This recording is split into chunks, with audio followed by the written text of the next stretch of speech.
Previously, we've looked at the impact that hip flexors have on step length and the reason why they might cause a step length reduction.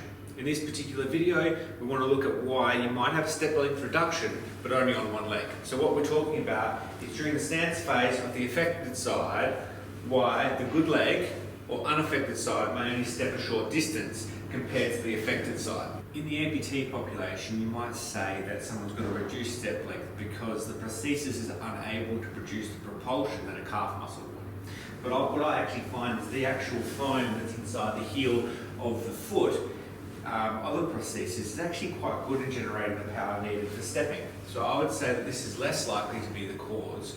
A more important component, I feel, is on the affected side is the comfort the person has of standing on that leg, whether it be a pain aspect because they're wanting to get off that foot really quickly, which is shortening up that other leg's step length, or it's actually a stability thing because they don't have the stability to stand on that leg and control it because no longer do you have any active control at your foot. They are unable to stand on that for a long enough period of time to get that step length. As a result of this, I think we really need to think about the exercises we're giving someone pre-prosthetic training. We really need to focus on those glute muscles because they're the things that are going to provide the most stability during walking. And I think that we need to up the game and up the resistance on what we're actually doing in that early phase of rehab.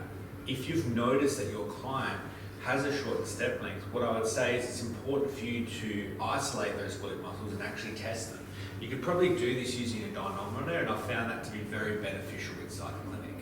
Let's look at some exercise options. In a recent study looking at muscle EMG activation showed these 5 exercises to come out on top for glute medius.